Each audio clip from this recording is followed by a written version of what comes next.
Hello, it's John Pollock, and this is Fight News Now, the MMA edition.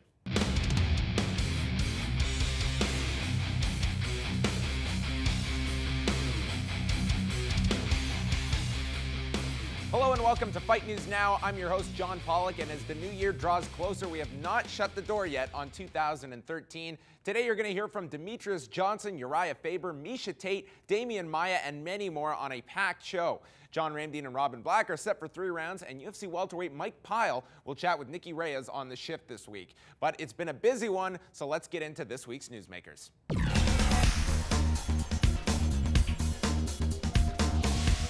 The 2064-day welterweight title reign of George St-Pierre has come to an end following this past Friday's announcement that the 31-year-old is taking an indefinite leave from the sport and vacating the championship.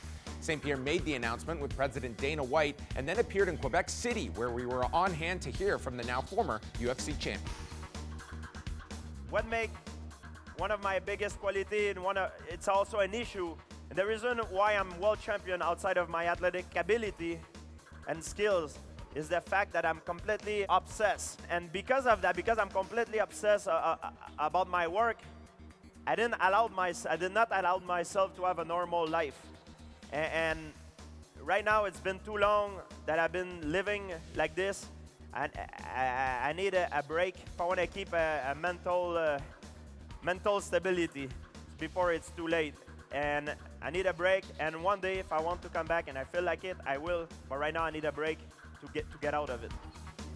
With a new champion at 170 pounds to be crowned in March, the welterweight division is wide open with depth. But one fight the UFC isn't able to make is one with Nick Diaz, who turned down a rematch with Carlos Condit for UFC 171 in March. Filling that void is going to be Tyron Woodley, who will meet Condit, but UFC President Dana White explained how he tried to get Nick Diaz back in the fold.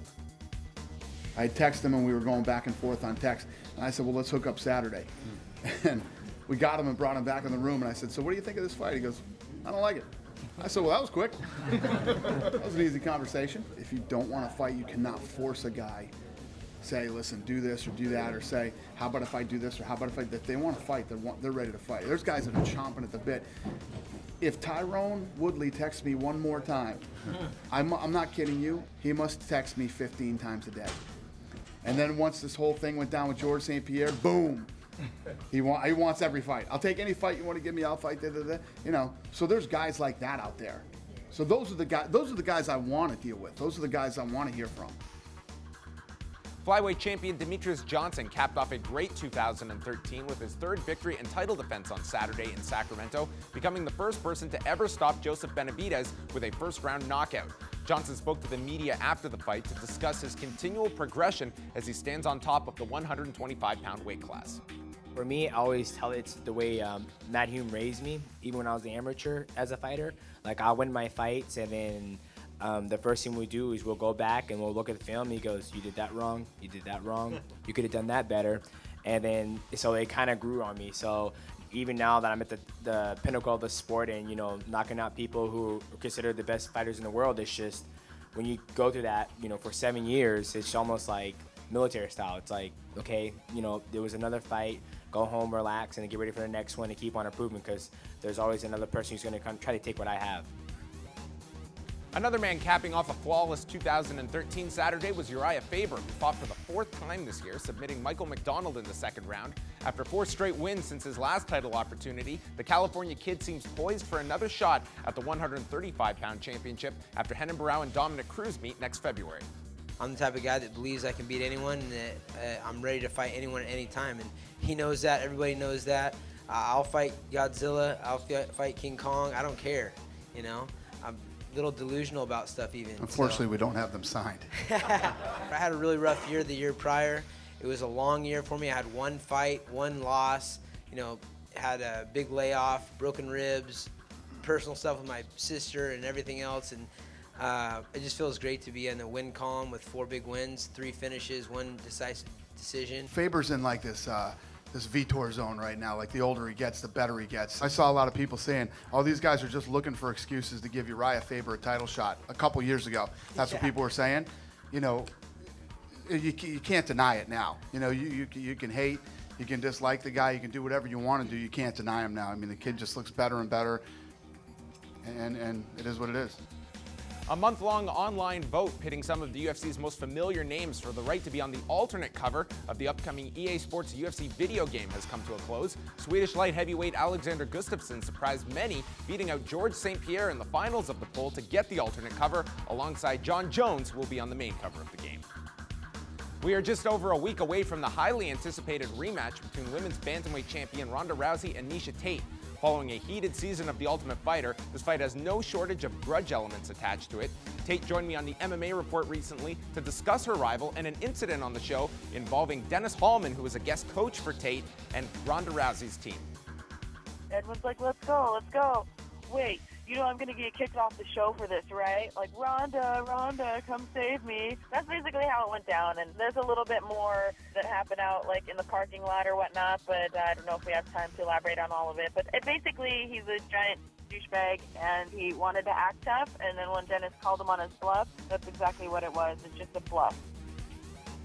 And we now go to this week's Tweet of the Week, courtesy of UFC middleweight Derek Brunson, who sent boxer Adrian Broner's Twitter followers down to a mere 153,481 after Broner's actions during the Marcos Maidana loss on Saturday, which we have secured video footage of, and what some pundits may refer to now as the Broner-Boner moment of this contest.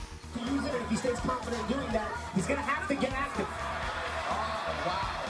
Another weekend passed by, and yet another debate about scoring and how judges use the 10-point must system. Only one of 3 judges saw the opening round of Danny Castillo and Edson Barboza as a 10-8 round, and we've spoken to a number of people in the industry about their thoughts on the current scoring system, starting off with Nick the Tooth Gulo. You have 2 different sides of the issue. One, you have poor judges. There's no way that you should be judging a fight in MMA unless you have a legitimate purple belt in jiu-jitsu. You have got to roll to understand MMA. There's no way that you should be a judge without doing that. So you have judges who aren't qualified. On the other side, it's exactly what you said. The criteria is wrong. In my opinion, I can see how GSP won that fight because that first round was pretty close to a coin toss. Yep. And forget about the other 4 rounds, because on every judge's card and almost throughout the media extensively, it was 2-2. Yep. 2-4, 3-5, right?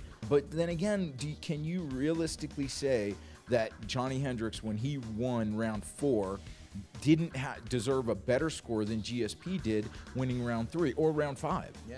You know, so that rounds 2 through 5 were all valued the exact same as round 1, which is, that to me is the issue right there. The unfortunate thing is it's controlled by the bureaucracies. UFC it's a political organization that is resistant to change, like all political organizations. So Keith Kaiser in Nevada is every day saying there's not a problem, there's not a problem, there's not a problem. Where you're saying, where Dana's saying, where everyone is, Rogan is saying, everyone is saying we have a problem. So until the political situation in Nevada changes, we're not going to see a change. I mean, I agree with you. We need to scrap it. Why not go to 1 through 5 or 1 through 4 scores? And a criteria of, like, this is what you should be looking for. It just seems that it's open to your own interpretation right now. No one can really define what a 10-8 round is. It's something that you watch it, yeah, that was a 10-8, but there's nothing concrete about what you're even looking for. No, I think, like I said, in the article that I wrote, I looked at the fight metric system, which is a system where guys are backstage on joysticks. There's a crew of them at a table, and they have monitors in front of each one of them, and as the fight is progressing, they are logging strikes. They're logging jabs, strikes, kicks, takedowns, submission attempts, and so at the end of a round, you have a quantitative empirical analysis of a round. There is no reason that we can't use that, because it's happening in real time, as a judging criteria. Why are we stuck with judges who are sitting around the cage writing things down, influenced by the crowd, the arena, 20, 30,000 people, 15,000 people screaming at them? Separate it. It's 2013. Who says we can't use that kind of a system, The idea of open scoring has been embraced in kickboxing, but a man who is no stranger to that sport, Duke Rufus, doesn't feel that open scoring would be a positive for mixed martial arts, and the head coach of Rufus Sport shared his opinions on a recent edition of the MMA Report. I don't think open scoring is the answer either, because I believe that in kickboxing, the fights are so short. They are very fast-paced with the rounds. I believe in MMA, especially in a championship fight, it's going to be a license to see guys slow the fight down more. And finally, we hear from welterweight Demian Maia with the other side of the argument, as he is a fighter who is in favor of open scoring. Every round they should show who won, you know, which referee gave to one, because then the fighter knows, because in the last round I thought I was winning because I was more aggressive. That's why, you know, I was more defending and punching him and defending the takedowns. So if you have every round our corners can watch and the public can watch, and also on TV, it would be much more exciting, because in a 3 rounds fight, you lose the 2 rounds, but you don't know, you think, oh, maybe it's even. The third one, you know, if you think it's even, you're not gonna do that much. But if you're sure, okay, I lose this one, I lose this one, in the third round you go like crazy, you know? So it would be much more exciting for the sport. So I think that's a good improvement for the sport, you know, and easy. You know, every round in the big screen, put who in the round. And we're here with John Ramdeen. And Mr. Ramdeen, if you had some New Year's resolutions for the judging system, the scoring system in mixed martial arts, what do you want to see changed in 2014, if anything? Are you happy with the way things are? I can understand both perspectives, both Maia and Duke Roufus, in the sense that for Demian Maia, as a fighter, they know where they stand. They know what they need to do. If they're down 2 rounds, they got to give her in that 3rd round. And conversely, for Duke Roufus, it kind of takes away from the fans' perspective, because there's nothing more exciting than not knowing how the judges have deemed this fight, and you're anticipating the decision, and I think that adds to the sport as well. So who knows? I think it just you watch a ton of kickboxing. Do you think that affects things? I don't see it to be an issue when it comes to, you know, whether a guy's up 2 rounds or not going into that 3rd round. It doesn't seem to be an impediment on at least fans' interest. Yeah, that's true. But again, it just comes down to when the referee's holding both guys' arms and you're really waiting for the decision. I think it adds for the fans' perspective. Whereas you go into everybody knows it's okay. Well, we know this guy wins, so it's just basically hold his arm up. So I think from the fans' perspective, I like the fact that we don't know. Well, you can see some open scoring on Glory this Saturday on Fight Network. And when we come back, it's 3 rounds with John Ramdeen and Robin Black.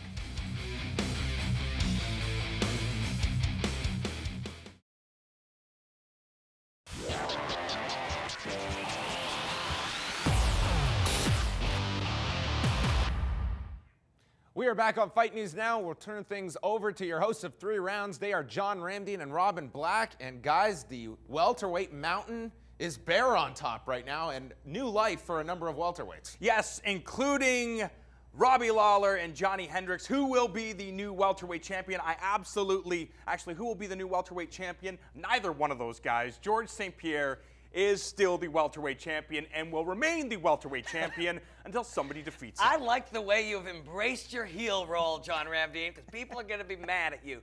But screw them. Yes, screw them, John Ramdeen. I'm the face now. Now listen, this matchup is a good matchup, and George stepped away. George stepped away saying, I don't know when I'll be back.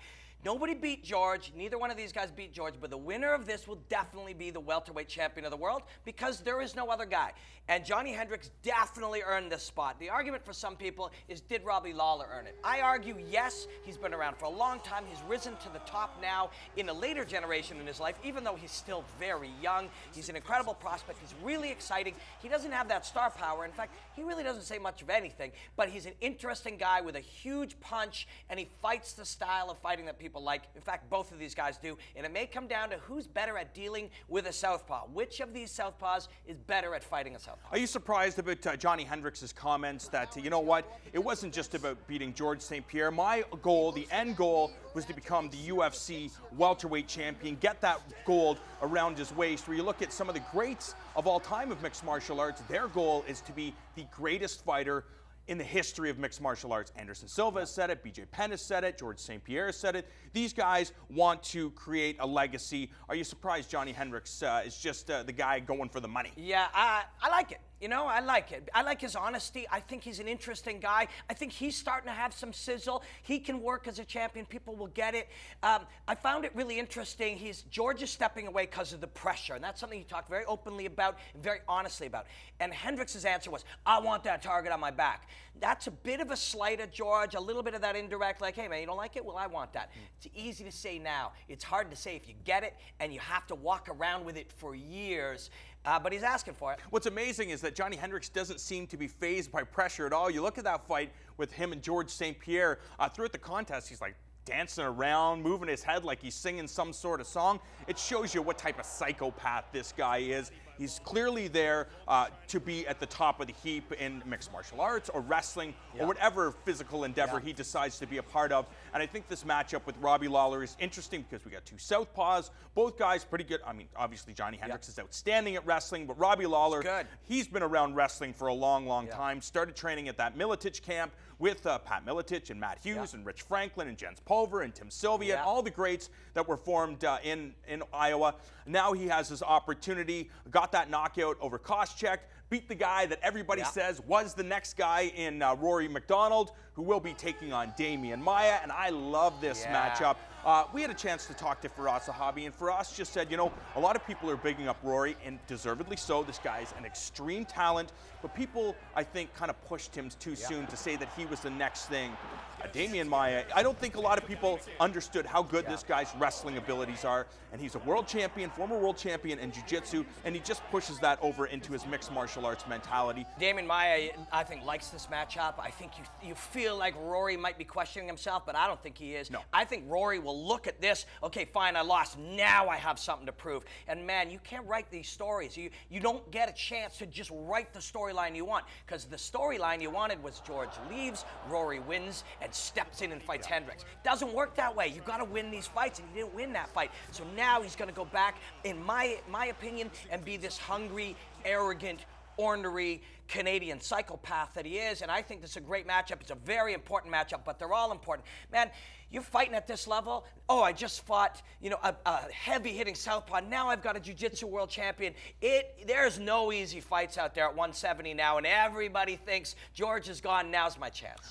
Also, we talked about Jake Shields beating Damian Maia, really just having a perfect game plan for the former world jiu-jitsu champion. Jake Shields now taking in a guy not a lot of people know. We've seen him in the UFC a couple of times, the former Bellator middleweight champion, Hector Lombard, absolutely surging, ridiculous knockout power. We know he has that judo background, his jiu-jitsu background, training at American Top Team with Robbie Lawler and Tyron Woodley. So this guy, I think now is his time. What do you think of this matchup with him and Shields? It's so straightforward for everybody. Your Shields, you're like, well, I know what I got to do. I got to put this guy down and submit him. Good luck. You know, yeah, exactly. And you're Hector Lombard. You're like, I got to make 170, which he did a great job of the first time. Then I got to go in and lay hands on this guy who I've seen get knocked unconscious by Jake Ellenberger in the first minute. Maybe I can do that. Very cut and dried.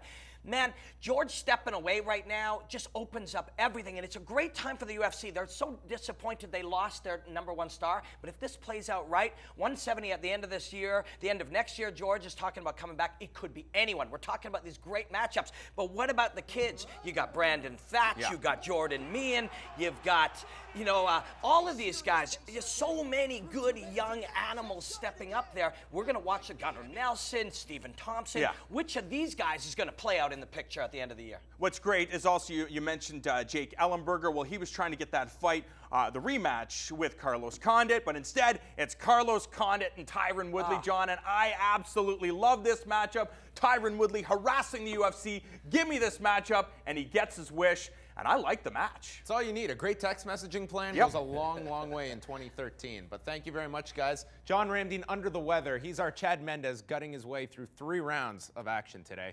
Thank you very much. And you can catch them Monday night, 7 p.m. Eastern for 5 rounds. And still to come on this show, we are going to wrap up as Nikki Reyes is going to be chatting with a UFC welterweight. And of course, this week's viral video, which has a little Christmas theme attached to it on the other side. This is amazing.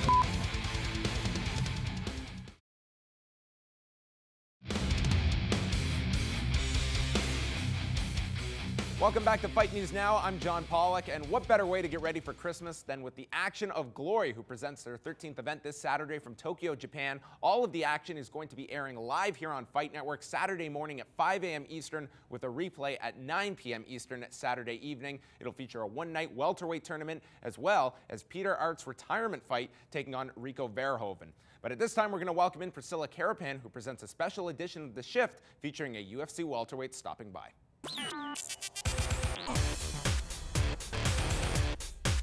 UFC middleweight fighter Mike Quicksand Pyle will be fighting TJ Wahlberg at UFC 170. But aside from fighting in the cage, he also enjoys acting in front of the camera. The fighter/actor sits down with Nikki Reyes to share future plans on said Timbits and his favorite movie. Now, of course, you're not just a fighter, you're also an actor. You're in Universal Soldier Regeneration, Men in Black 3. Is this something that you want to pursue once your fighting days are done? I'd love to, but you have to give 110% into being a very good, successful actor, just as much as you have to be 110% into being a fighter. It's hard to balance those two out and really pursue that. You know, especially living here in Vegas, there's not a lot of work here. Yeah. So, but yes, that's something I would like to focus on in the future. Any crazy stories from the set of Men in Black 3 for us? No, nothing crazy. Just it's just really cool when you're on set, when they're doing a shot that's in the street. It's not in the street. It's in a huge warehouse like this with fake buildings, and even the concrete is spongy. Right. It's all fake. It's so real. cool. Yeah, it's just so cool how it all looks real, but it's really not. Now, correct me if I'm wrong, but is Bloodsport one of your favorite movies? Yes. Like, how many you watched it all? My dad used to sit and watch that on VH all the time. Right. Have you perfected your Dimmock? No. No. You Still cannot working on it? perfect that. Only Van Damme can do that. Now, if you were in the Kumite with Van Damme, who would win? Of course I would. Obviously. Stupid I question. would. See, that's one of those stupid questions that people ask. Yeah. Screw it up, Mike Pyle. I'm sorry. Thank you so much for hanging out with us. Thanks for having me. That's it for the shift this week. Back over to you, John. Thanks very much, Priscilla, and the show is coming to an end, but of course it wouldn't be complete without our weekly tribute to stupidity, and that is why we present our Christmas-themed viral video. You have this on camera? Oh! Oh, that guy got f***ing dropped. Oh! Oh! When you talk about a Santa fight, that's what you want. Man, on the naughty list this year, and that will put a bow on this week's edition of Fight News Now. Thank you for tuning in, everyone. Thanks to our guests, Mike Pyle, Misha Tate, Damian Maya, Duke Rufus, Nick the Tooth, and many more. On behalf of John Ramdine, Robin Black, Priscilla Carapan, our whole Fight Network crew, have a great Christmas holiday, and we'll be back next week on Christmas Day previewing UFC 168. We don't take days off.